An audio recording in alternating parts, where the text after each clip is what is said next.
ഒരു fish barbecue കഴിക്കാനായിട്ട് നമുക്ക് അൽക്കോറിലേക്ക് ഒന്ന് പോയാലോ? ഇനി അൽക്കോറിലേക്ക് ഒരു ട്രിപ്പ് പ്ലാൻ ചെയ്യുമ്പോൾ നല്ലൊരു ഫിഷ് ബാർബിക്യൂ അല്ലെങ്കിൽ ഉച്ച സമയത്താണ് നിങ്ങൾ അവിടെ ചെല്ലുന്നെങ്കിൽ വാഴയിലയിൽ 10 റിയാലിന് ഈ കാണുന്ന ഐറ്റങ്ങളൊക്കെ കൂടിയുള്ള ഒരു സദ്യയുമൊക്കെയാണ് നിങ്ങളുടെ മനസ്സിലെങ്കിൽ നിങ്ങൾ നേരെ ഈ റെസ്റ്റോറൻറ്റിലോട്ട് വിട്ടോളൂ. അവിടേക്ക് കടന്നു ചെല്ലുമ്പോൾ നിങ്ങളെ കാത്തിരിക്കുന്നത് നിങ്ങളുടെ ആവശ്യാനുസരണം നിങ്ങൾക്ക് ഫിഷ് ബാർബിക്യൂ ആയി ഗ്രില്ല് ചെയ്ത് തരാനുള്ള സീബാസും സീബ്രീമും ഫസ്കറും കോഫറും വൈറ്റ് സ്നാപ്പറും തുടങ്ങിയ ഫിഷുകളാണ്. നല്ല റെഡ് മസാലയിൽ നല്ല അടിപൊളിയായിട്ടാണ് അവർ നിങ്ങൾക്ക് പ്രിപ്പയർ ചെയ്ത് തരുന്നത്. ഇതിൻ്റെ കൂടെ കഴിക്കാനായിട്ട് പൊറോട്ട പോലെയുള്ള ബ്രെഡ് ഐറ്റങ്ങളും ജീര റൈസും ഗീ റൈസും പോലെയുള്ള റൈസ് ഐറ്റങ്ങളും ലഭ്യമാണ്. അല്ല, നിങ്ങൾ മന്തിയാണ് പ്രതീക്ഷിക്കുന്നതെങ്കിൽ നിങ്ങൾ പോകേണ്ടത് വീക്കെൻഡിലാണ് കേട്ടോ.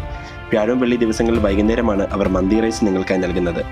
ഇതിൻ്റെ കൂടെ ഞങ്ങൾ വാങ്ങിയ ഈ ഫിഷ് പൊള്ളിച്ചതുണ്ടല്ലോ, അത് ഞങ്ങളുടെ പ്രതീക്ഷകൾക്കൊക്കെ അപ്പുറം നിൽക്കുന്നതായിരുന്നു. നല്ല ജ്യൂസി ആയിട്ടുള്ള ഈ ഒരു ഫിഷ് പൊള്ളിച്ചത് നിങ്ങൾക്ക് ഷേരിയിലും ജെഷിലും ഒക്കെ അവൈലബിൾ ആണ്. മസ്റ്റ് ട്രൈ ഐറ്റമാണ് കേട്ടോ. അതുപോലെ തന്നെ എടുത്തു പറയുന്ന ഒരു ഐറ്റമാണ് ഇവരുടെ നല്ല അടിച്ച ഈ ഒരു പൊറോട്ട എന്ന് പറയുന്നത്. അതിൻ്റെ കൂടെ കിട്ടുന്ന ഈ കാണുന്ന സീ ഫുഡ് ഐറ്റങ്ങളുടെയൊക്കെ റോസ്റ്റുകളും മസ്റ്റ് ട്രൈ ഐറ്റമിൽപ്പെട്ടതാണ്. പാൽക്കപ്പയും 4 മണി പലഹാരങ്ങളും ഒക്കെ നിങ്ങൾക്ക് ഇവിടെ നിന്ന് ലഭിക്കുന്നതാണ്. താഴെ മുകളിലും അത്യാവശ്യം നല്ല സീറ്റിംഗ് കപ്പാസിറ്റിയോടുകൂടി ഫാമിലി സീറ്റിങ്ങോടുകൂടിയൊക്കെ വരുന്ന ഈ ഒരു റെസ്റ്റോറൻറ്റ് മഹാ അൽ ഖലീജ് ഗ്രൂപ്പിൻ്റെ അണ്ടറിലാണ് വരുന്നത്.